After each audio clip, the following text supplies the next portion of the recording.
ไปย่าเท่าคืนนี่เขาไปนอนเขาไปพุ่รีไปชุ่มค่อยวันนี้เขาไปกับเมียพ่อบ้านเพชรกับวิลี ไม่ใส่ อ่าน บ้านเมืองเพิ่นว่า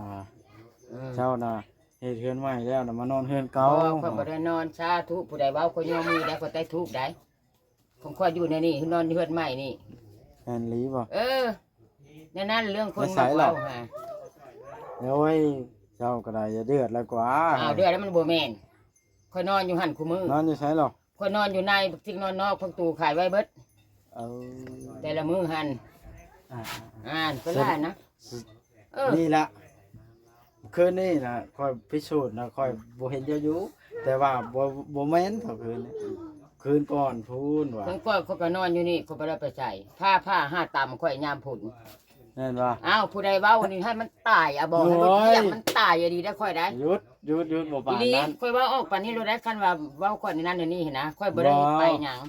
มันบ่แม่นอันนั้นความหมายเดี๋ยวนี้ว่าแค่จะเผาเดือด บ่แม่นเดือดก็เว่าค่อยบ่ได้นอนเพื่อนคนชานไผเว้านะ ป้าแก้วสบายดี สบายดี จะได้เจ้าก็เดือดแท้ จั นะ กเด้อ บ่แม่นเดือดได้ค่อยนอนเพื่อนค่อยว่าค่อยบ่ได้นอนเพื่อนนอนชานผู้ใดเว้านะ มีเว้าพื้นซื่อๆนอนแล้วก็นอนเนาะ บ่ ค่อยนี่แล้วเว้าหยอก เจ้า เจ้า บ่ได้ยอกมันต้องมีแหละผู้เว้าค่อย อืม อย่าลืมกดติดตามเพื่อเป็นกำลังใจให้ผมด้วยนะครับทุกคนขอบคุณมากๆครับ อ้าวพี่น้องไอ้เปิดภาพขึ้นเนาะอ้าโตงัวเต็มอยู่พี่น้องเอ้ยเต็มทึดๆอยู่งัว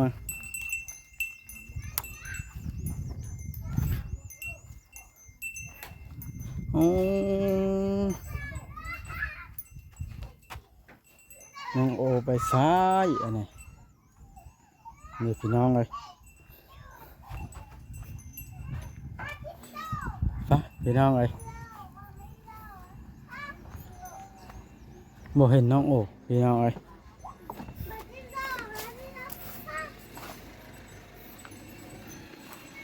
เสียงรถไอ้ลาวมาหานุ่มโอไม่เจอพี่น้องเลย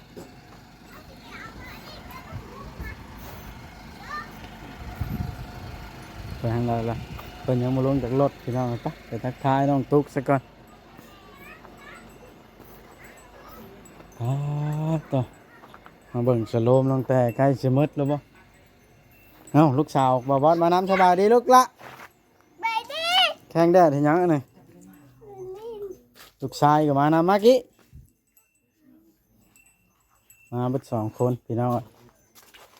สบายดีมันก็แต่ไข่อีกแล้วบ่เดี๋ยวนี้เป็นได้อาการสโลมใกล้สิมืดแล้วฮะเฮ้ย เราเห็นใด เห็นอันใด เลี้ยงเด้ออ้าวขนาดนี้ เห็นคนน้อยบ่ ขอเมน โอ้ยอีลาจะเฮ็ด เอาไปแบบกุ้ง จะกินนอนแล้ววะ แบบกุ้งเลี้ยงเลี้ยง เป็นไรคนน้อยรับค่าอันเอิกเลยบ่น้องกระตุกเดี๋ยวนี้ไม่ใช้กิ๊กอาหารปลานะไปเกลือปลาไปโอ้ติดมือแล้วนะมาน่ะน้องตุ๊กบ่ได้กินข้าวเที่ยงเลยว่ามันไหนน้องตุ๊กฮะบ่ได้กินข้าวเที่ยงเลยโอ้ช่างเป็นแท้นี่น้องแต่ไม่สบายมันฮ้อนแฮงมาเลย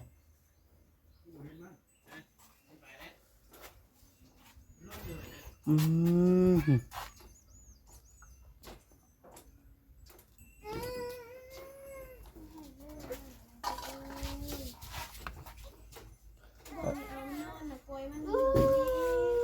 อ่า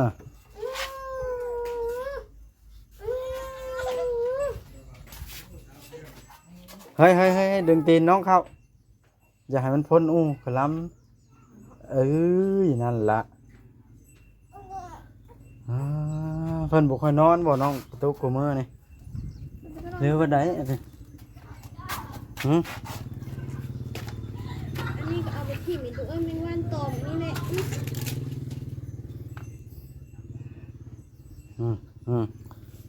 เฮ้ยสิไกวมึงนี่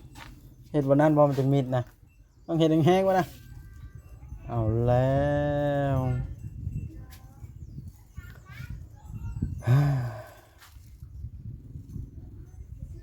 น้ำเอาเขาไปเข้าลูก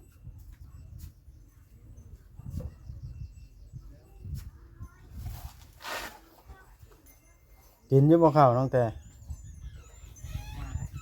ตื่นมามันนี้ได้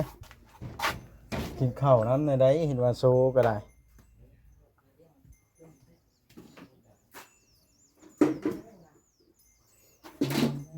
อย่ามากวายน้องเลยลูกกวายน้องในน้องนอนนี่กวายเป็นบ่เดี๋ยว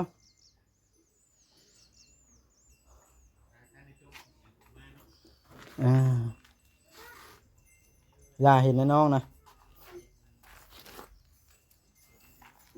โอ้นอนตัวนี้มันห้อนพี่น้องเอ้ยเป็นคืนเอานอนตัวนี้ละกลางมุ้งคนแก้เสื้อออกน้องกระตุกเพิ่นเฮ็ดหยังอันนี้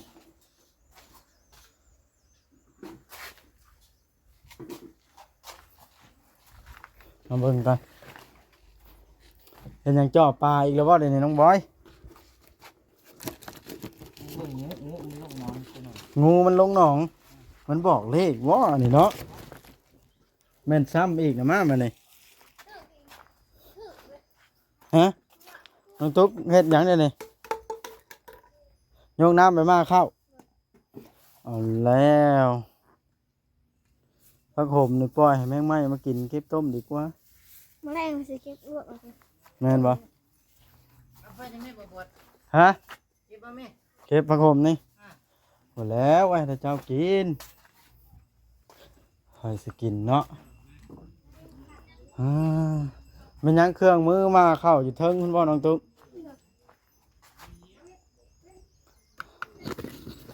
นี่แหละพี่น้องไอ้ชีวิตน้องตุ๊กมาเข้า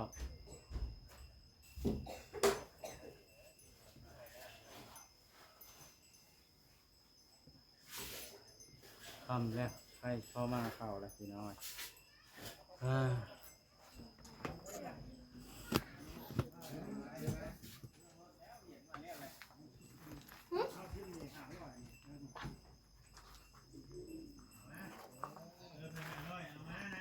อ้พี่น้อยลูกน้องตุ๊กก็ได้นอนแล้วกวายลูกมันตุ๊กลูกมันตื่นนะ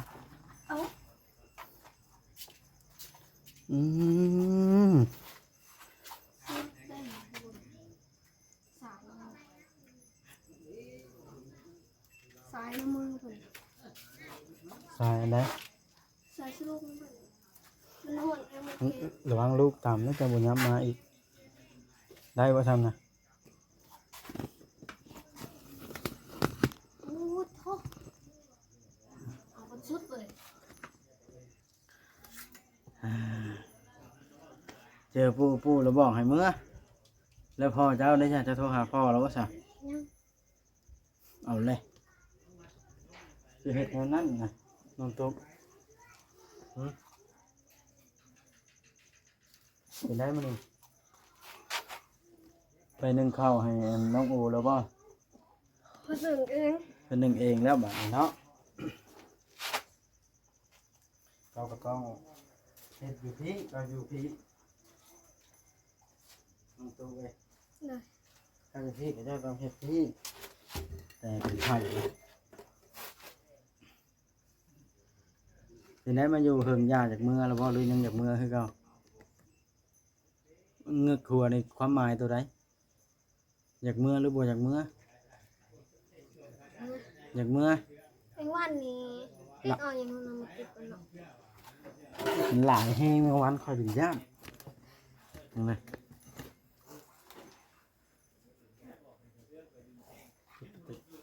ยังไงอีลาไปเพียงนะ ไปเว้นป่า เอ่อ ออกปุ้งเลยจ้ะ อ่า ออก ต่ ปุ้ อง ออกไปแล้ว ก็เพิ่งปันไดจังสิได้มือเอาบาทหนึ่งน้องเอาตุ๊ เนาะ เอ้ยอย่าไปง่างกล้องไปใกล้น้องไปไปนะแม่ไป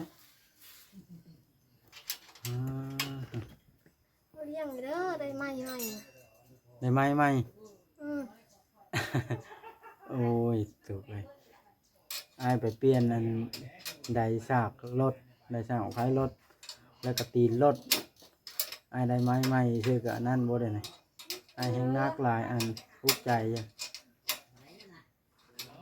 นักอยู่ไอ้เดือนนี่ทั้งพรรถทั้งแปลงรถแทบจะบ่ได้กินฮอดอันขนมแล้วเป้าไว้มือแน่ คือบ่ไปให้แม่เป่า แม่น่ะรักนอน ลุนอนอยู่เฮือนสะเทืองเด้ ไอ้มือนะ เป่าปุ้งเด้สิไผจะเป่าให้หน่อยนะ ปิวคุณเฮ้ยอย่าบอกนะ ให้เอตุกเป่า หายางมันได้ บ่มันเป่าแล้วขอดหัวมันดีอืม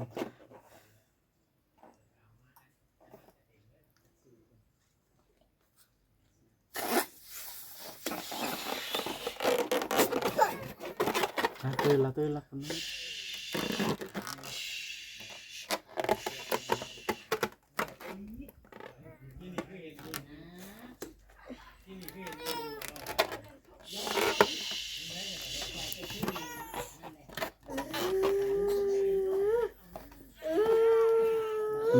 มันฮ้อนเนาะ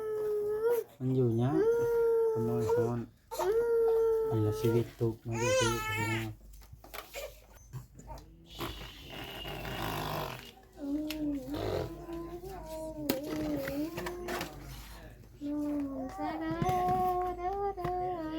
ต้องทุกข์ไกวลูกหลานนะ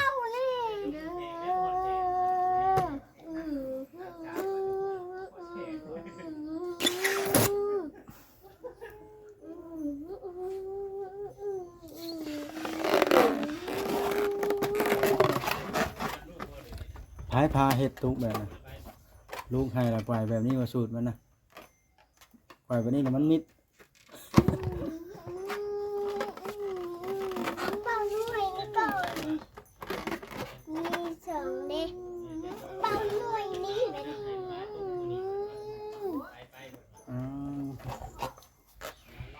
กินข้าวเช้าอย่างเงี้ยตุกมันนะ ก็เป็นอย่างไรก็อุ้ม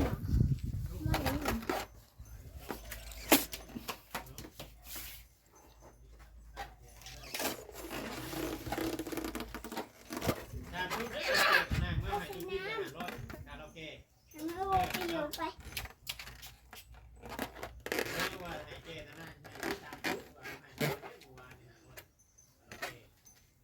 แล้วเป้าตัวสีแดงตัวนี้กัน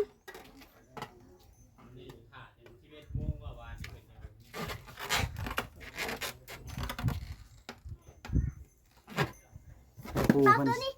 ตัวนี้ด้วยตัวนี้ แม่ปูเพิ่นสิขึ้นฮ้อนเนาะแล้วเคยหอมตลอดบ่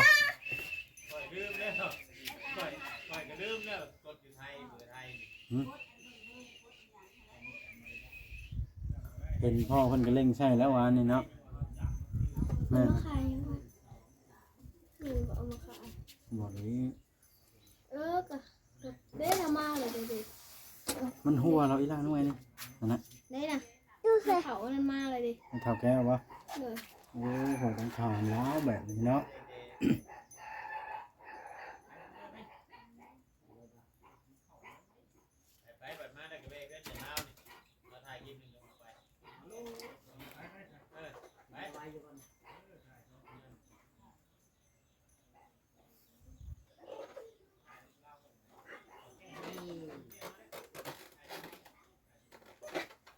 ตัวแก้วตัวแก้วมาแล้วโอ้ตัวแก้วมาแล้วโอ้ยน้องไปเบิ่งตัวแก้วก่อนเด้อมาแต่ใส่โอ้สบายดีไหมตัวแก้วมาแต่ใส่ดิตัวไปเบิ่งกันพี่น้องเอ้ย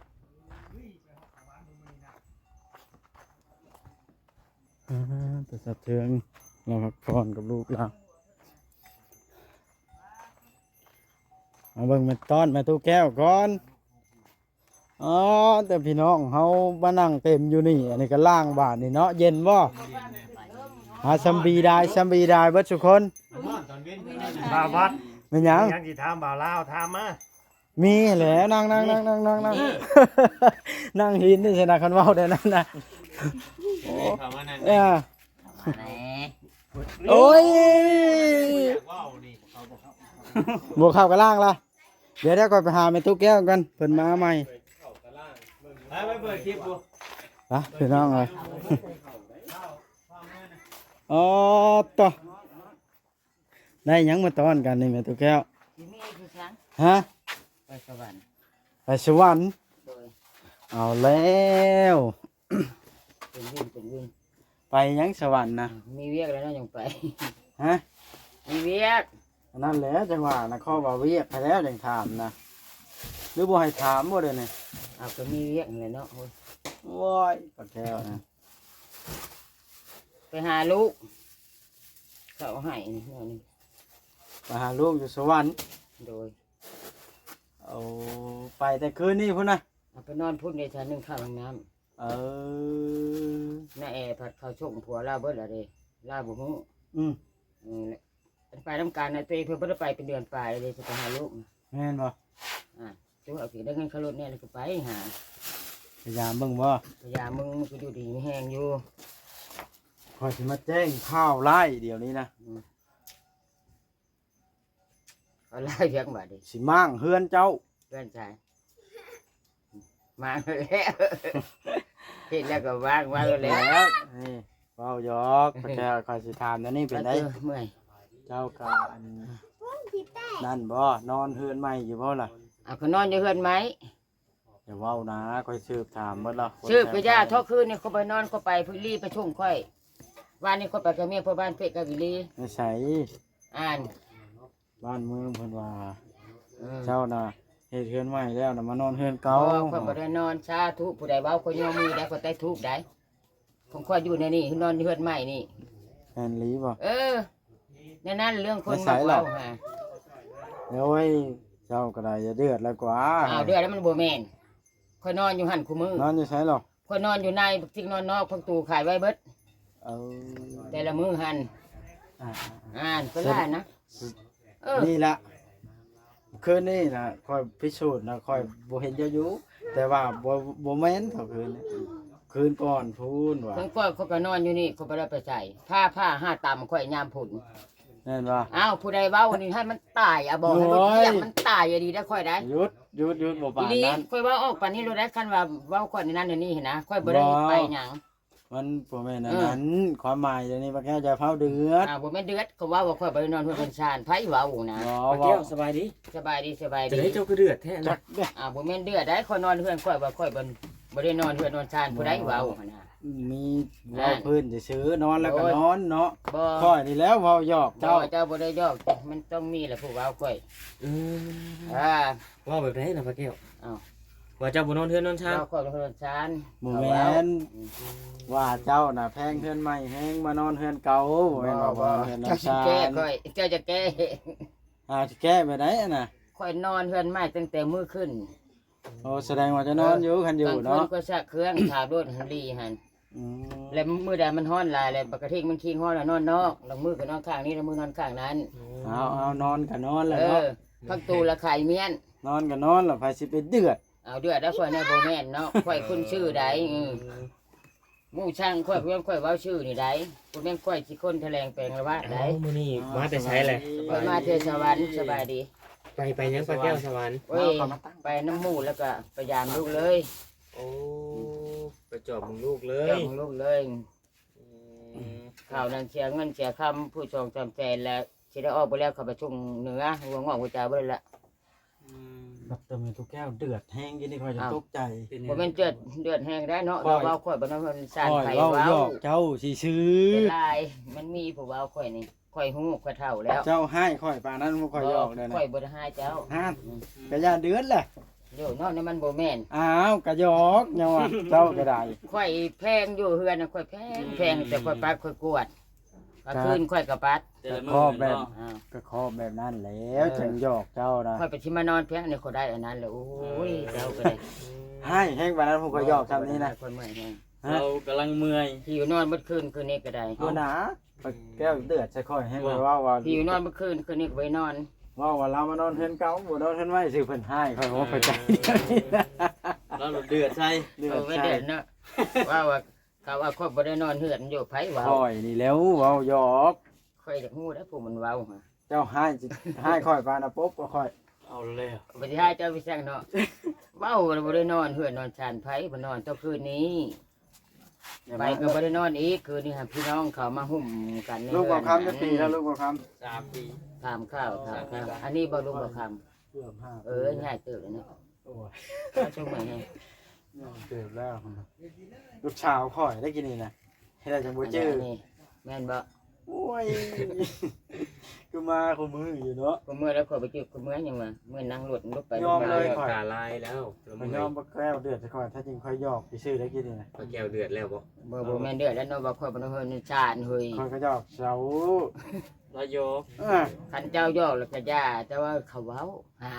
เอาค่อยหย ใคร อกว่า เว้าค่อยเว้า ค่อยหยอกว่ามีคนเว้า เนี่ เพิ่ ย น มัน มา บ่ เตือ แม่ น น ผมเข้าใจ แน่มันบ่แม่นแล้วค่อยบ่อยากให้เว้านะคนก็ค่อยนะค่อยก็บ่เกี่ยวเรื่องเขาอีกนะเออ มาแก้วโวยวายเรื่องขั้นสิไปตามโตเดียวนี่ใครเว้าค่อยบอกว่าค่อยเว้าค่อยก็ เอาแล้ว จะเว้าแล้วก็แล้วไปเนาะ มันยังไม่ถูก เขาเว้า ฮะ สบายสบาย โดย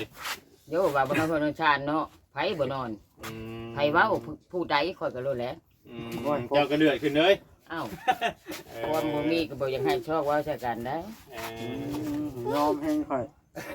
หยอกทางนี้ป้าแก้วให้ค่อยผมเข้าใจ เอาเจ้าก็เขาเว้าเนาะว้าวสบายดีสบายดี สวัสดี เอาคุยกันแล้วด้วยสินะป้า เจ้า แก้ว จะไปเดือดก่อนบ่ บอกป้าแก้วให้ก่อนแล้วค่อยแต่นั้น โอเคโอเค ไปไปเอาออกไป เลย เจ้าเองเจ้า ไปซะ โอเคโอ้เขาก็มาคือกันบ่ นี่ ไปเบิ่งทางนั้นเนาะ คุณมาเบิ่ง เดี๋ยวอีลาจะไปใกล้รถไถเลยลูก เพิ่นมาแล้ว อ๋อตัววังกบมาแล้วพี่น้องเอ้ย โอ้โหคืออุปกรณ์ก็คือวงกบ ฮะ บ่มอดบ่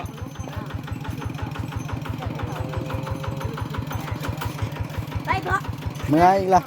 ลูกก็เขี่ยวเมื่ออยู่หั่นเลยเนี่ยสบายดีก้องเนี่ยลูกชาย สบายดี